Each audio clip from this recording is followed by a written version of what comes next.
Hello and welcome to a Bergkamp Wonderland FA Cup special.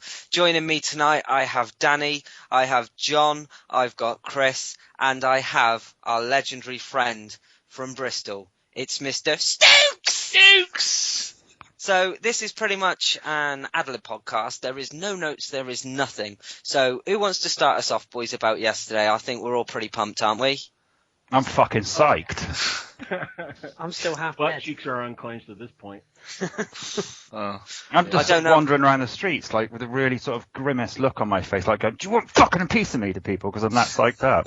Causing trouble, just anarchy. It's anarchy. It's me wandering around Bristol, not in my Rover, but running people over just by running at them.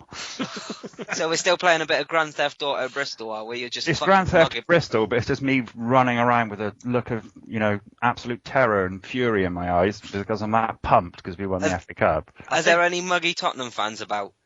No, they've all gone into hiding. They've all gone back down into the sewers. It's kind of like the Dark Knight Rises. They all joined the Scousers for suicide packs. Later. So where did everybody watch the game? Gim? I was at home. I had the big old HD TV going. I had my bacon sandwich in my hand to start with for kick-off. I had me bottle of rum as well. And literally, I taken one bite out of the sandwich. We were fucking 1-0 down. I hadn't even finished the sandwich by the time we were 2-0 down. I felt absolutely sick. That could either mean it's a hell of a large sandwich or we're really shit for the first part, for the first 15 minutes. Where did you watch it, John? I was at home. My missus made chicken wings, and I was halfway through a bottle of fucking Jack Daniels by the time we were 2-0 down.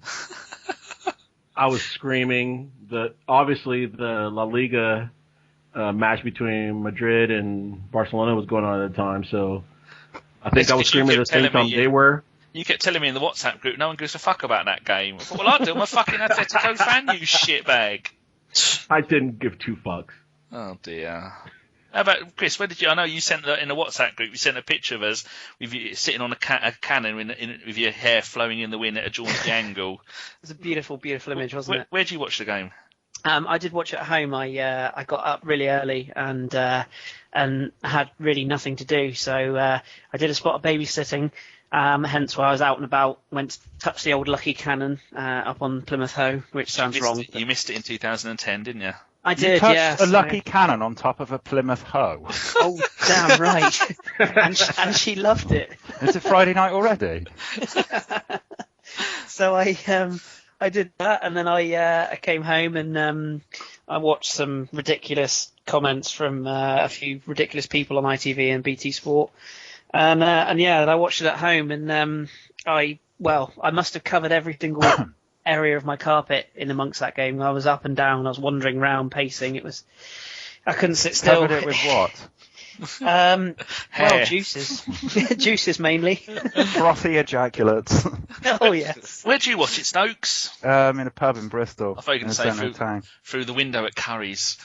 Yeah, just old school. My face was pressed up against the glass and lots of drool trickling down. Drool and tears after the first 10 minutes. With a slightly sweaty bit where your crotch would have been. Yeah, because it was so furiously dry humping the glass upon the third goal going in that I damn near cracked all the way through it. No word of a lie. When we scored the equaliser, I was changing my socks because my feet were that sweaty. No word of a lie. Lovely image. Truly wonderful image. And then I jumped up and I somehow managed trotters. to drop something on my foot which I never found, which has given me a big fuck off bruise on my left foot. I don't know how that's happened. I broke my finger, I think, after the second goal. You did your ankle as well, didn't you, Kris? Yeah, I was just going to say, I've got a tennis ball type swelling on my right ankle where I think I leapt about 8 foot in the air when we scored the winning goal. The only downside is I kind of came down at right angles on my ankle. So that wasn't pleasant, but it was worth it. When Cazorla's free kick went in, I got covered in Budweiser because I leapt into the air like a glorious salmon and hit my friend's pint out of like a glorious salmon. Oh, that's quite fantastic. And what do we make of today's bus parade? We should clear up for all the people wondering why Theo Walcott wasn't there yesterday. I understand that his son was a little bit ill. Kris, do we have a little bit more on that? Yeah, well, as you pretty much exactly what you said, there was a couple of other people who were asking about a couple of other players as well. I believe Jenks was called up by the England under-21s, so he had to nip off. And our handsome Frenchman, Mr. Giroud, he was there for the start of it, and then he had a hotel room full of hookers. he hopped onto a private jet with the Pires family, which is probably even worse. I believe he's off to Monaco for a break. Hopefully, it's just for a break, not to go and sign for him, but you never know. As we share these fine words with you fine listeners, it's a fairly safe assumption to make that Olivier Giroud is up to his nuts and guts.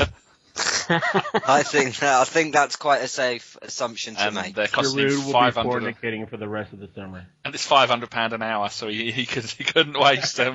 He's got the high-end brasses. You heard it here first, people. That's a Bergkamp Wonderland exclusive, soon to come to a newsstand near you. Olivier Giroud is a whoremongerer. But he does have a beautiful hair. He's had to go to France because he shagged all the women in England. Can you imagine that fucker in Brazil? He's going to go apeshit. He's going to love it. The bit I liked about the parade most was that if you look at a lot of the pictures, it seems to be that Viviano seems to be front and centre of the majority of it. I was just thinking, like, wouldn't you kind of want to just fade into the background a little bit? But he's going for it. He's loving life. What I loved about all the interviews yesterday was Sanogo photobombing everybody. He didn't give a fuck. Arsene Wenger, let's do it. Ramsey, let's do it. Fanny was that good in the box. Everywhere. Hey. Scored. Oh, I love him. I'm an unabashed fan of him. He reminds me like you've got a snake, you've cut its head off, and it's just wiggling around, shooting all over the place. No idea what he's doing. Similar to Diaby. Imagine him and Diaby if they played regularly. The other team would just stand there and go, "What the fuck? I don't know what they're doing." One of them's giving the other one a piggyback and running down the wing. They're doing the wheelbarrow. To be honest, I mean, whether it be the formation or the player himself, when he came into the match, everything changed. Yeah. It was clear that he made a little bit of a difference. His finishing was shit, absolutely, but he, it wasn't for lack of trying, and he was everywhere. He gave us a little bit of pace up top. He gave us, link up play. I think when he came in the match, it was kind of obvious that they were on their back foot and we were going to take it. But there were a lot of players yesterday that had not just poor, very poor first half. I thought Mikel Arteta was absolutely useless for the first half. I mean, what was he doing? If you'd have actually watched him, and I did have it in the corner of my eye, was watching him for most of the first half, you would have thought he was a central defender. He was so far back. Podolski and Ozil, they might as well just not be on the pitch, unfortunately. Ramsey was losing the ball left, right and centre as well. Ramsey had a poor first half. I thought the three Germans were horrible yesterday. I mean, and listen, I love Ozil, I love Mertesacker, I like Podolski, but all three were non-existent. Very special kind of shit awful. Saying about the Sanogo thing as well, joking aside, wasn't it refreshing and just nice to see a young, what's he, 21, a young kid playing clearly the sport he loves and just being enthusiastic and actually loving and showing the love for the game? Chris, I'm going to go out on a limb and I'm going to say, something controversial that a lot of people won't like, but he's a very, very raw Adebayor. Yeah, and I can see a similarity. Yeah, and I think if he goes on a loan next year to a championship or a lower premiership side, I think that we could get back a player that could be very serviceable as our second striker. I think he lacks a lot of confidence in front of goal. I think his link-up play and his build-up play is absolutely fantastic. But when it actually comes, if you noticed yesterday as well, 9 times out of 10 he was more than willing to pass the ball when he had a shooting opportunity. Dude, but you know what his pass success rate? 60%. So we didn't know, you say more than willing to pass the ball. We didn't know who was going to get the ball. But he set up more than willing to pass it to the other team. Yeah. He set up Gibbs for the game-winning shot. Oh, yeah. I mean, and it was a nice little pass through 3 defenders. So, I mean, yeah, obviously he has a lot to work on and he's a very awkward player. But, I mean, we're talking about, a future tense. I think that, there's a makings of a player there. And Opta gave him 7.45 out of 10, and Giroud got 8.4, Cazorla 7.9, Ramsey 8.1, and then Arteta 7.5. Koscielny got an 8.2, and the rest of them all got 6s. I think a lot depends on the manager as far as, I'm sure we'll touch on him in a minute, but a lot depends on him as far as what happens with Sanogo next year. But I wouldn't be at all surprised. if you see Sanogo actually stay, and we still bring in a striker, because if you think about it, Giroud and Sanogo are both a similar build. They can both play a similar role, and I wouldn't be at all surprised if Wenger actually decides, you know what, I won't send him alone. I'll have him in and around the first team, almost like we did when Bentner first came through. I mean, you know, he was always billed as sort of the understudy, but he had a couple of seasons behind the man we will not speak of his name again. And others, and we had that season where was it Ali Adier and Reyes were both behind Thierry. I mean, I'm not 100% sure that he will go on loan, and he's an unknown quantity, which is always useful to have in the Premier League. And like John said, that's what we had when we got Adebayor.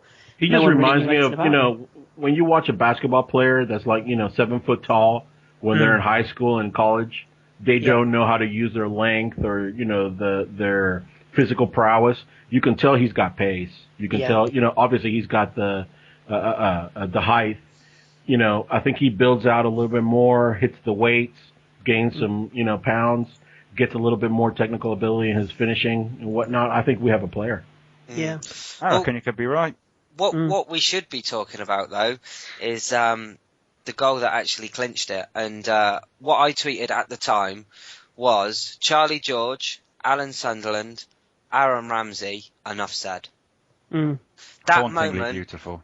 It was. I'm dripping.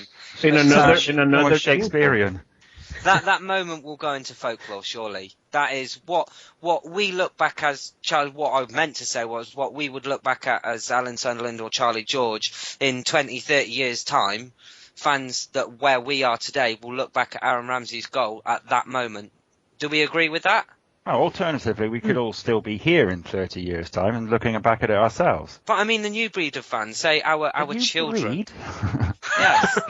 The new strain of what I should say is fans. it sounds like an evil genius. The new generation of fans coming through, That's like better. the little Chris's or the little Jameses. God help you if there's any spawns of me running around. But I mean, that goal that Santi Cazorla, that goal that he scored will go down as one of the most important goals in the history of Arsene Wenger's reign at the club.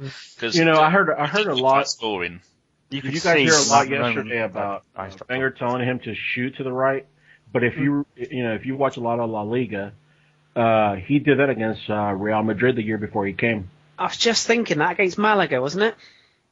Yeah, he was Malaga, sorry. Malaga, yeah, and At the it actually killed a little bit of Madrid's title hopes for the year. I think it wasn't it. I might be completely wrong here, John, but I vaguely remember. Wasn't it a last-minute free kick as well? It was like it was an injury time. It was either 88th, 89th minute or injury time. The only reason I remember that is because I remember having quite a significant chunk of money on Real Madrid to win that game, and I was absolutely livid when he scored that free kick. It's amazing how you remember things, but it was almost exactly the same style. It was the whip on it, the speed he hit it at, and all season we've all been saying, why can't we take free kicks? I'm amazed that somebody who's so diminutive and tiny as he is managed to get such power behind it, because that didn't just float in, that rocketed in. Yeah. It did. It smacked the keeper's hand, and it had the pace to go onto the bar and still smash in the back of the net. Because there was still a fair bit of power on that by the time it had hit the goalkeeper's glove, the bar, and then the back of the net. It was one of those, though, wasn't it? It was one of those. You knew the minute that left his boot, and the minute you saw the trajectory of the ball, that was only going one place. Do you know something? If that goal hadn't have gone in, I don't think that... It's silly to say we would have won it, but I don't think that we'd have gone on and quite been so confident, and it wouldn't have been told in that way. You know, we might not have got our heads up. Sorry, given it. Equally important was the clearance Gibbs made just before that, when it could have gone to 3-0. Yeah, that was definitely a turning point of the game. At 3-0, we would not have come back at all. I was actually shrieking bloody murder at the TV screen when that was arcing ominously towards the goal.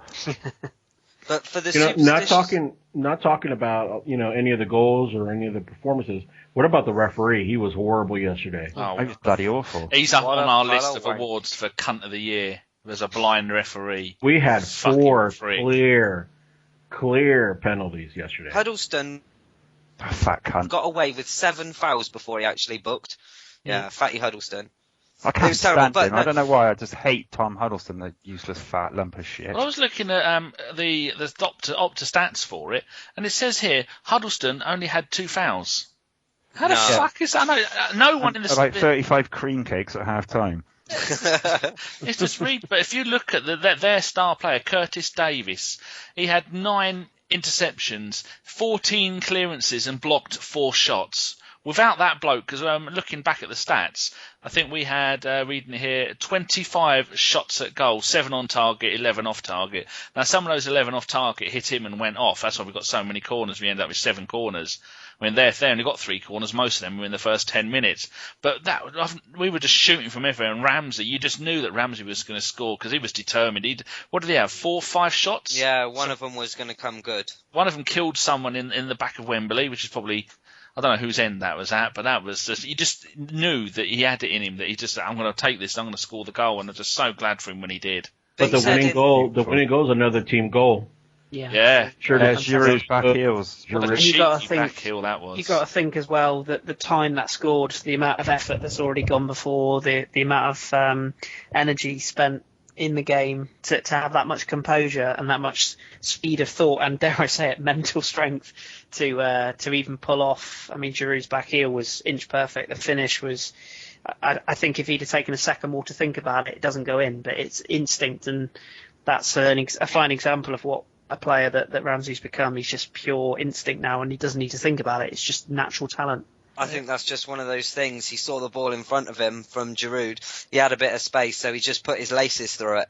Do you know what I mean? All season, we've had all of our players are regularly getting injured, and people say, is it because Wenger trains them too hard? Well, you look at that whole team and compare their stamina compared to ours. We were going for the full 2 hours.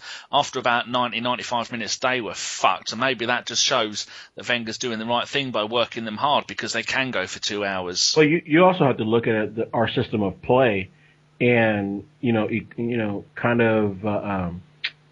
put a chart on that compared to the amount of fouls we get per match. I think the referees just need to do a better job of calling the match as it is. It was just diabolical. I think one other thing Arsene got spot on yesterday, which he often gets a lot of stick for, was the substitutions. I think he put them all on at exactly the right time, especially Rosicky and Wilshere. I mean, Jack come on, and he was like a whirling dervish. He was like, come on, ready, I'm going to go, I'm going to do something. The rest of the whole team probably thought, fuck me, can we stick any more players at the back? Just stick everybody standing in front of the goal, because they must have shit their pants when he come on. Mr. What do we think of Tottenham Wilshere?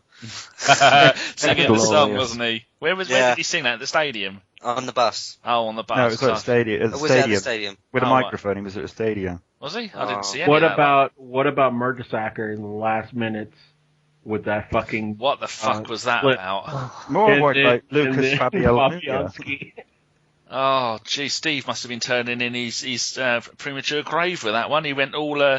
who was the bloke? The goalkeeper that he always hates because he's doing the Morris dance. I can't remember. Almunia. No, the bloke when he did that, who taught Almunia to do it. He copied Jerry Payton, the Jerry Payton dance, I think it is.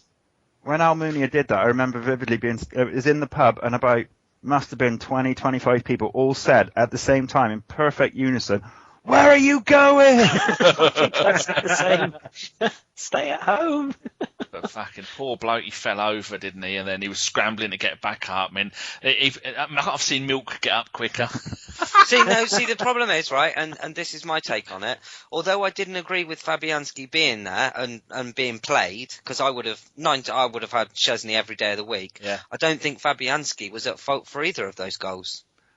I think Szczesny would have gone to one of those goals. He could have got to the first one. Because they had nobody on the far post. I think looking back at it, Arteta was in the position where he should have been covering the far post. And the second goal, it was Mertesacker that was at that area and was tracking somebody. They normally, every time there's a corner, you have 2 blokes, 1 on each post, and they don't move until the ball's been cleared out. And both of them, you look at the game and then I rewound it back and saw who was closest to that post at the point when the goal went in.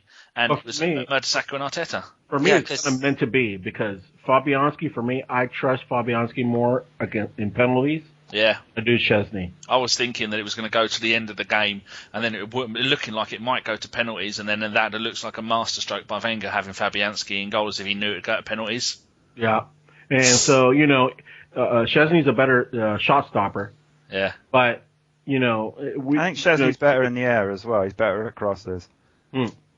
He's got that and little his extra bit of distribution height. is better than Fabianski's, because Fabianski's kicking is awful sometimes. Plus, Szczesny all season has been working with that back four as a unit. You go there, because he is one of the most vocal players at the club. And then I can't imagine Fabianski shouting much and him taking as much notice as they would when Szczesny does, because he's a maniac. So, I mean, that might have something to do with the disorganisation in the two goals we conceded so early on. But, I think that's a collective thing, because we've seen the same thing plenty of times with Szczesny at in goal. least 3 times this season. And I think the other 3 times, Liverpool, Man City and Chelsea, it was a family, Szczesny in goal for all 3 of those games, wasn't it? Yeah. It's just, I think it's a collective mental thing where if there's an element of pressure on the game and the players feel constricted in any way, then they allow it to get to them and they don't really, perform as we know they can. They perform, to coin the phrase, with a handbrake on. What did you guys think of Sagna's declaration that he doesn't know if that's his last game, that they'll try to find a solution? That's just bull, isn't it? I mean, I think he's been gone. Fair play to him, actually, because he could easily have come out and just said, look, I've given great service, and he could have given us a half-assed thing. I think that was a dignified way. Did. Fabianski yeah, exactly. Said, exactly. That's my last game for the club, and I'm glad I went out that way. Yeah. Exactly. Yeah, and I think, to be honest with Sagna, I kind of feel for the guy, because whatever he does now, he's gonna get pelters no matter what he does, because if he goes to City, people are gonna hate him. If he goes to United, they'll hate him. If he leaves, people will say, why didn't the club give him more money? I think he just wants a new challenge, and simple as that, really. But just at the time we're turning good, he goes. If anyone saw that picture of Arsene Wenger kissing him on the forehead, anyone that looked at that picture would go, yeah, he's gone. He's gone. But I think if he goes to PSG, like you said on the podcast on Thursday, I don't think you could blame him. He gave us the best years of his career. He was loyal. While he was here, he was loyal to us. He had a lot of injuries. The club supported him. He put in a good stint for the club. So if he wants to go off and finish his career and have a decent payday somewhere else, as long as it's not anyone in this country, best of luck to you, mate. I've got nothing against Sagna. I mean, if you remember a couple of years ago, or in the first 5-2 versus the scum down the road, I mean, I don't think there was a more excited player when he scored that 2-1 goal. If you remember, and then in the post-match interview when he said, our enemy, we had to beat our enemy.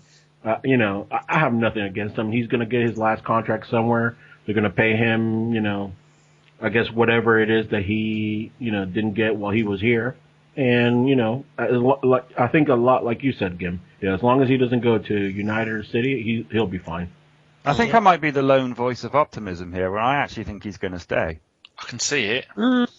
After what happened yesterday, and with all the celebrations, all the grandeur, all the sort of passion and support from everybody, I think that's going to twist his arm a bit. I think he's going to think, hold on, this team's really going places. Maybe if I give him another couple of seasons. Another Lillian Thuram with that, switches from a fullback to a center back and spends 4 or 5 years with the club as a center back. I wouldn't be opposed to it. He's a good centre back. He's more than capable of filling in there. If we get another right back, then I am sold on Aurier though. He looks really good, doesn't he? And, why not have both? There's no reason why I can't have both. I mean, you've got 2 international left backs. Why not have 2 international right backs? And on the same note of people leaving, Vermaelen, I mean, he was very quiet. I think he's done. Yeah. You can't blame him though, can you? But Sagna's celebrations at the end, he was celebrating more than anybody.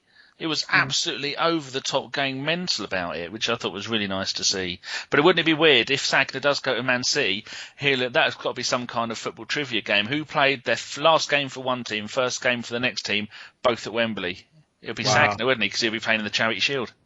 Yeah. So his next game. Someone's done that before, I'm sure of it. I would be surprised. I know Brian Talbot was the first person to play in back-to-back FA Cup finals for 3 cup finals in a row. But like we said, if he plays, Danny.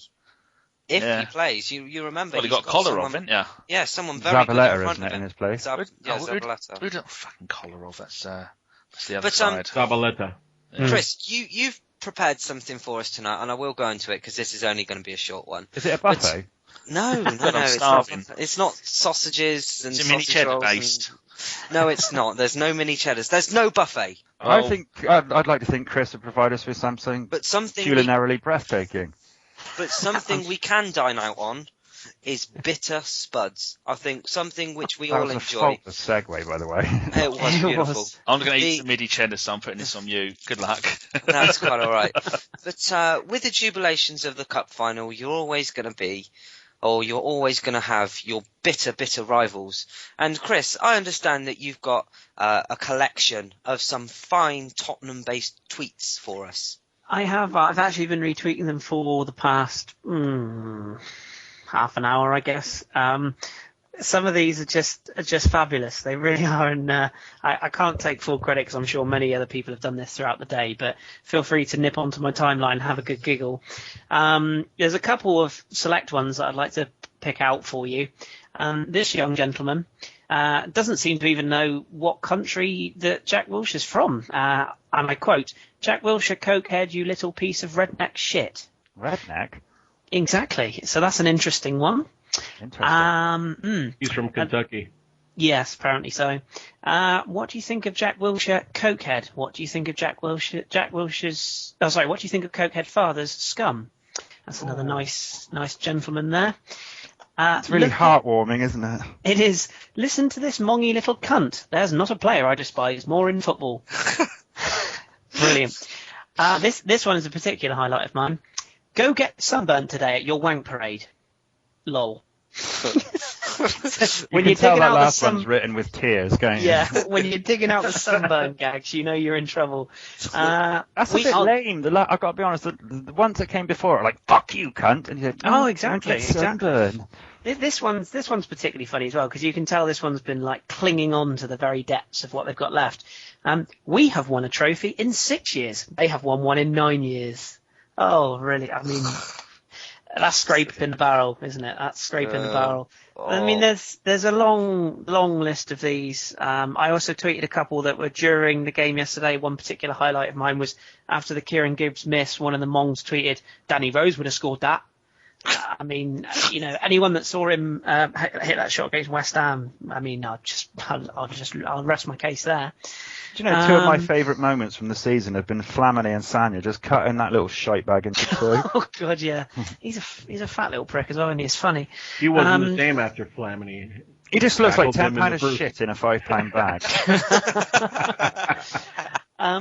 The person who tweeted, by the way, the one who tweeted with their tears about the hope you get sunburn, they also tweeted another cracker a little bit later on, which said, haha, can't stop laughing. Best take the parade signs down now already.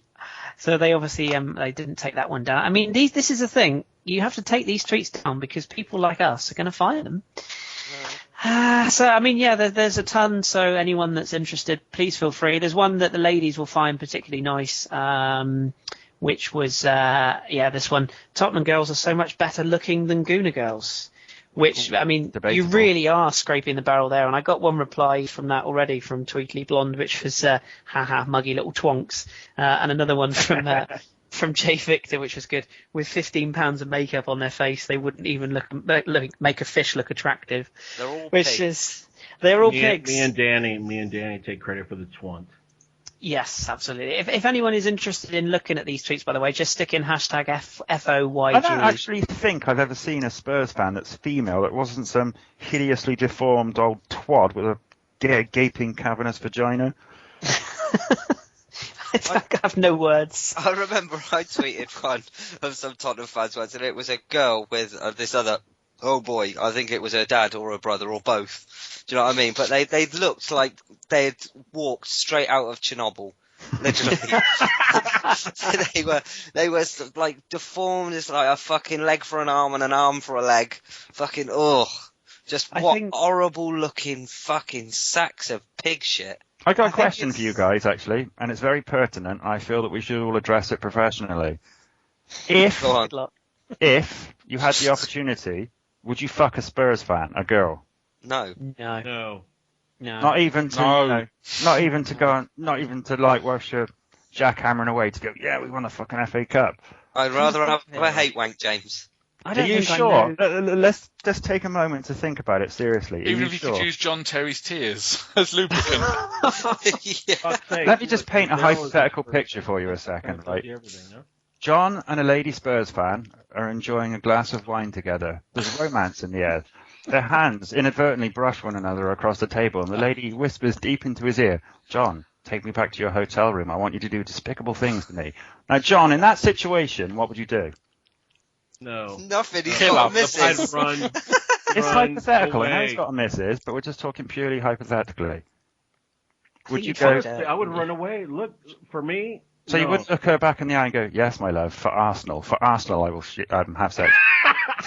No, absolutely. I'll turn you. I will turn you. Impregnate her with some I'll sense. turn you, Gooner. I will fire my scent muck all over your face. Or my cannon all over your face. Well, the mother of my daughter, George, her family are all from Spurs. They're all Spurs fans. And when I first met her in 1994, she was a Spurs fan. And then by 1996, by the time she'd moved in, she had an Arsenal shirt. And she said yesterday she's still got all 4 Arsenal shirts. So that's kind of converted her. I reckon what you'd do is you'd fire it all over her tits and then go, "North London is red, you cunt." Yeah, she's addicted to what Danny's dick did. Oh, lovely. I've just listened to the Jack Wilshere thing. He did it outside the stadium today as well. Mm. And he's leaning over and he's got Flamini around him as well. Which At the end of the day- that's who you want around when you're going to say inflammatory remarks, isn't it? At the end of the day, if you're going to give it, you've got to learn to take it, and they've been giving it for many years. That's and your let's be mantra, isn't it, honest, Chris? exactly. And then if you support a team that is massively inferior to your neighbours, then you have to just accept that that's the way it's going to be. I mean, and they're all banging on about, they're enjoying years, but for no reason. Exactly. They haven't really got anything to shout about. I mean, I don't understand them. I don't think I ever will. See, Wilshere did nothing wrong. All he did is ask a question. What do you think of Tottenham? Personally, if I was there, I would have gone cunts, which is the only way it could have been any better. However, cunts are useful, so, shit will do. Well, I've got it on the PC here, and I've just turned the volume up and see if we can hear it. Can you hear that? Yeah. Here we go. Shit! Tottenham! Hey! Breaking news! I have some live abuse for you all. Oh, go on. From Hotspur Lowdown. I'm going to go onto your timeline and live reply. Yeah. He's just tweeted me, "Well done, you've won an actual trophy, not the Emirates Cup." I mean, that's cutting. That hurts. That really hurts. I mean, why can't I find this? Where is it, Chris? Tweet him. Happy. Yeah. I bet you after that reply. response, you're so gutted it doesn't even feel like we've won the FA Do you want Cup. us to pause the podcast so you can have a little cry now that you've been owned? I feel cut. It's so upsetting. It's heartbreaking. I mean, really. Fuck off. Oh, here we go. Was it by Billy Webb? Mm. Oh, you won the first, just seen the Wilshere video. You won the first trophy in years, and you're still the topic of conversation. Fuck it, muggy cunts. I'm just going to very simply reply to this young man. Did you know that given the correct circumstances... See, the one thing is, I would not want to get into an argument with that man. One, he'd wrap me up in words, and 2, I know he'd just fucking slap me down. Oh, dear. Did you know in the correct circumstances, John Venezuelan Guna would happily make love to you? Oh, fuck's sake. No, he's South American. They don't do things like that. Not even for money. Not even for Jack Daniels. And Send! Let's hope someone. Right then, we should be wrapping this up now, ladies. Is there anything else we just want to cover? I know where Steve Bold was during the celebrations yesterday. The media wanted us to lose beforehand, wanted us to lose during. Yeah. Now they have no ammunition. None. Stuart Robson as well. He's always They've worth it. tried, haven't they? They've tried to come out and have a pop at Arsenal in the most sort of, roundabout way, especially the Daily Mail and whichever petulant, barely literate cretins work for that, hate-filled, dross-mongering shithole. Stuart Robson is such an Arsenal fan. He was doing the commentary on the Bayern Munich Dortmund game for the German Cup final while the celebrations were going on with Arsenal. That's how much of an Arsenal fan that muggy He's a is. bald-headed thunder cunt. He's actually in our awards list for Cunt of the Year. He was on Talk Spite. No, it wasn't Talk Spite. It was Radio 5 that I was listening to briefly before we did this, and they asked him whether he changed his views on Wenger. And he's like, no, in fact, he doesn't understand. He doesn't understand tactics. He's got no clue about how to play players in the right positions. I'm like, mate, are you seriously still talking? Honest to God. I mean, if there was a more bitter man, the guy's just got no brain, has he? Clearly. And we've got another cup final to look forward to in August, the Charity Shield. Yeah. Oh, we should win that, and that'll be two trophies. It's another fine day out for the fans. Yeah. In the spirit of those people who listen to us for insightful and accurate debate, which I'm sure there isn't that many, but I'm sure there's a few. Especially not me. Where on a sort of serious note, I mean, I think we've all said this privately to each other a few times, but the summer now is massive, isn't it? I mean, this cannot just be we've won an FA Cup and then in 5 years, 6 years, 7 years we're going, let's look forward to a cup again. This summer is now that opportunity. The spirit's high. There's an English core. The manager will hopefully put all of the debate to bed and sign this contract.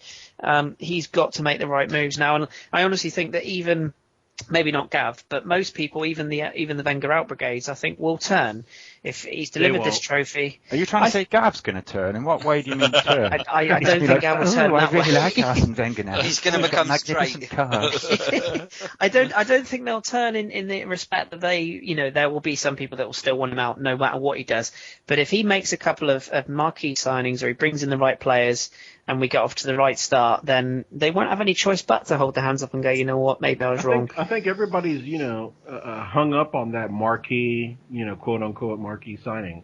We're not that far off. I think we have the marquee players at the club.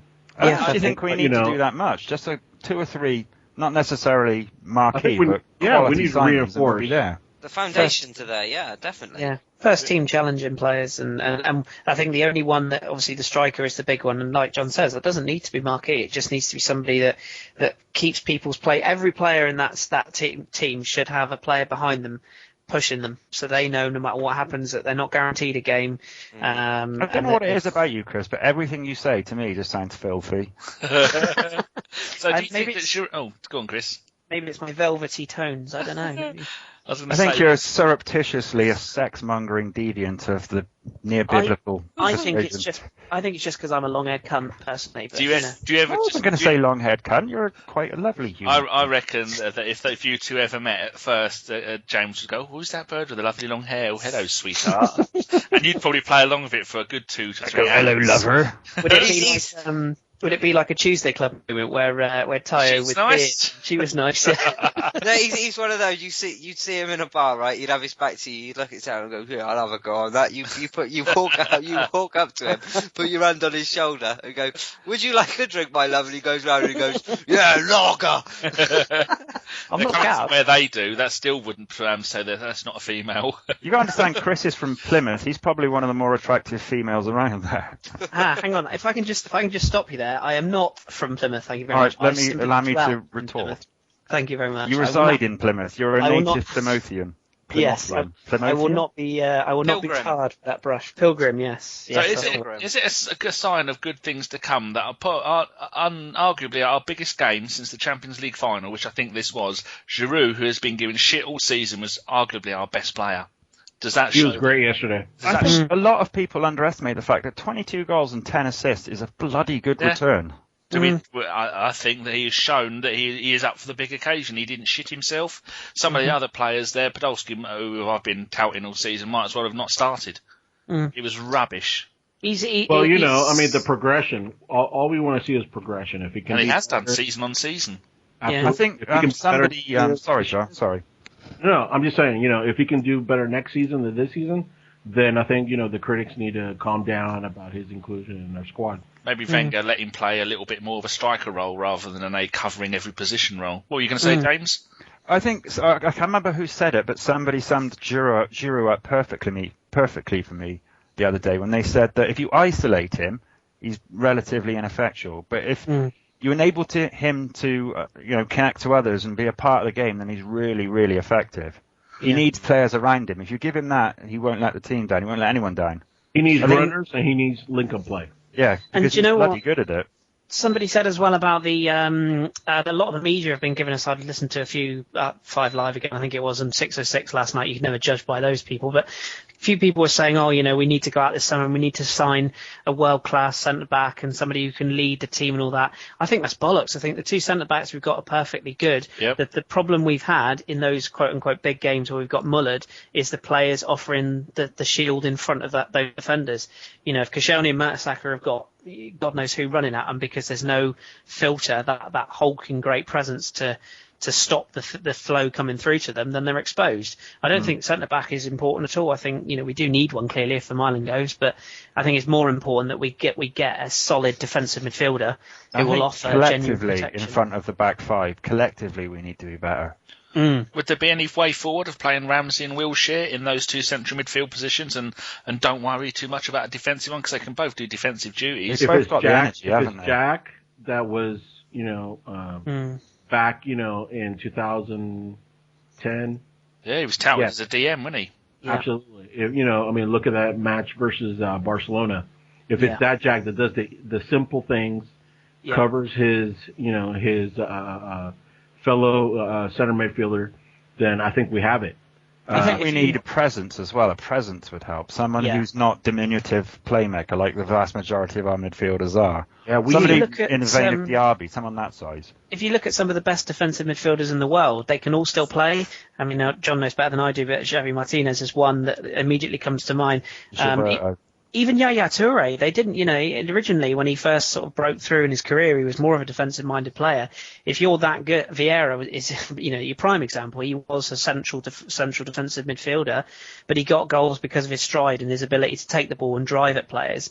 And there's nothing stopping us buying a player who is cultured. I mean, almost what he's tried to do with Arteta. Obviously, that's not the answer.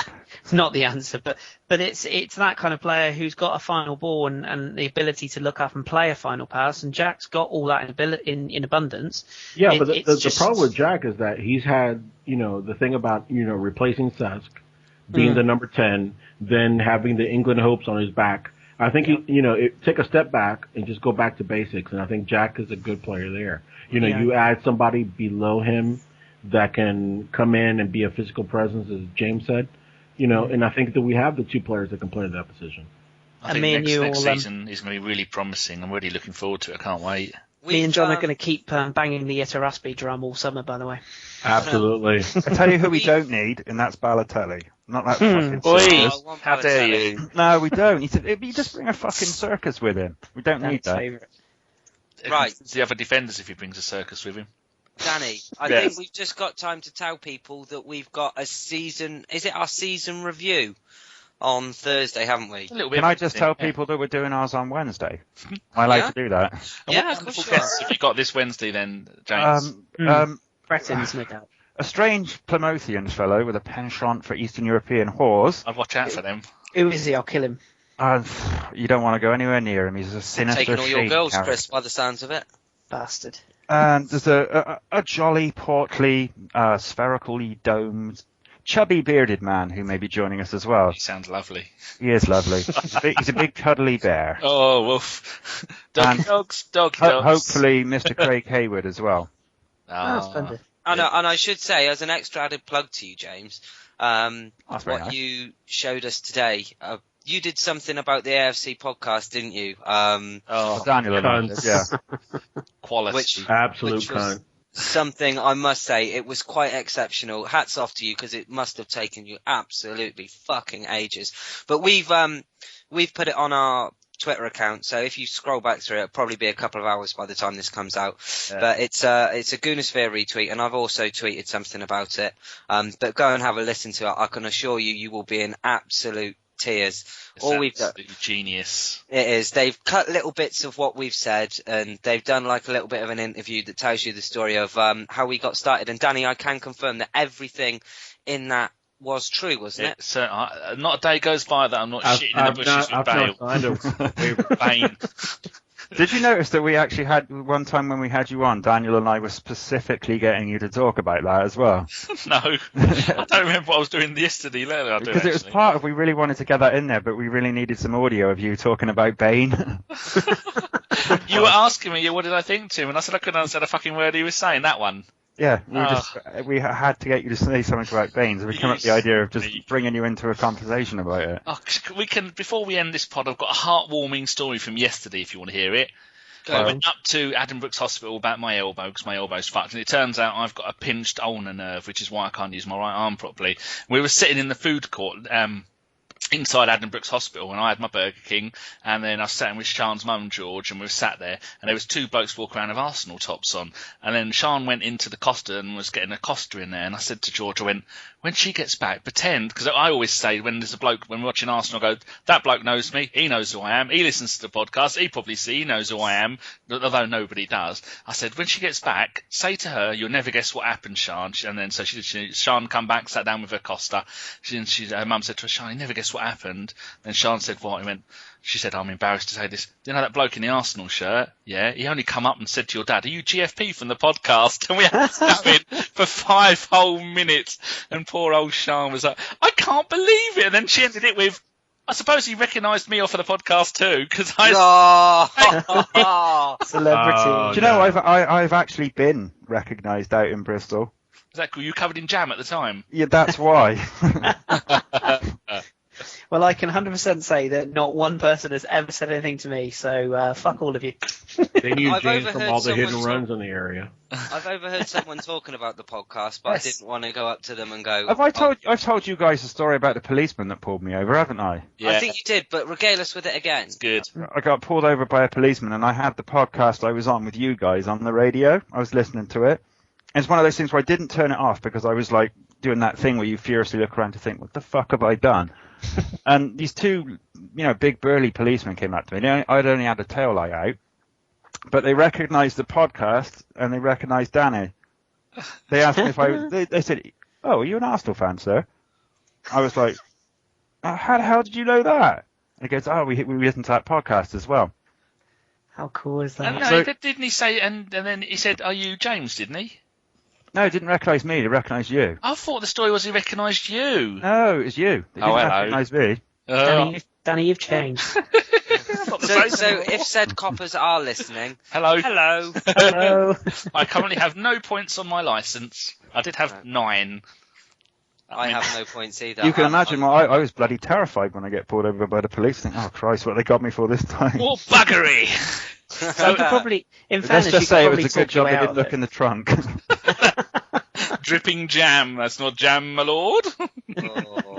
So for the Emirates Cup, as many of us are going to try and get to those games as we can. So we'll all have a bit of a meet up. We're doing an autograph session. I think Daniel and I are going to go. And then it's £10 to have sex with James, and it's £20 if you don't want to have sex with James. And I'll be setting up a little kissing Gimli stall. It's I'm quite frugal, so I will be only charging £1 per kiss. Yes. But so you're going to make minus £3. How much do I have to pay for rape?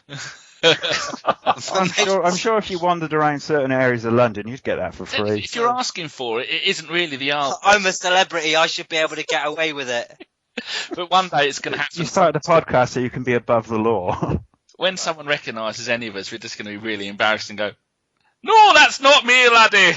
No. It wasn't me. I wasn't on the podcast. I don't think. How do you think I'm going to feel? Someone's going to say, "You're that idiot covered in jam." Then they're going to think we're all Jockman. We just go, "I'm Jockman," or "I'm Dylan, you bastard, ye." Oh, no. Chris is all right. He can just say he's Daniel Cowan, can't he? Yeah, I got an easy alibi. The two of you sound nothing alike. I don't know why people get that. They don't. They don't. They do. I think it's just a little bit. It's just certain times, isn't it? Certain things. They do. I don't see that at all. I don't hear that at all. Rather, I never have. Then again, really? you speak to him every week, roughly. So I suppose. And plus, you don't want to think ill of the man that you love. This is true. So, Gimli, before you round... Leave my baby mama out of this. Before we round the sheep up and put them in their pen as a Gimliism, just want to say that I'm working on the awards at the moment, and they should go live tomorrow or the day after, and then they'll only be there until Thursday, so you go to the website and just click on the nominations, and then you can pick whichever one you want to do, and then we'll give the results on Thursday. So I'll be tweeting about that, and that'll go live maybe tonight or tomorrow. Yeah, and we will be back Thursday doing some kind of end-of-season special. But as always, if you've got something you want us to talk about, just send us a message on at the AFC podcast, and I'll try and include it in the show for Thursday. But until then, we must bid you all goodbye. Thank you very much to the people that have joined us tonight. Chris, James, John, Danny.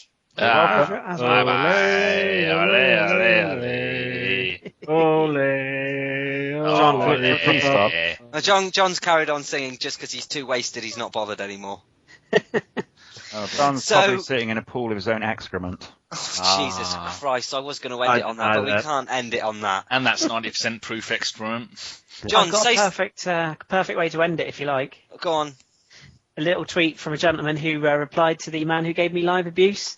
And he simply replied to this man with the following: 3 league titles, 5 FA Cups, a couple of European finals, 18 years of Champions League football compared to your 1 League Cup. Wanker.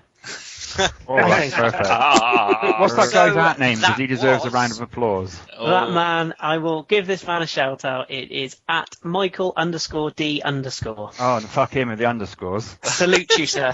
The only shout out of the show. So that was a Bergkamp Wonderland FA Cup special. Thank you so much for listening, and keep it Arsenal. Good night.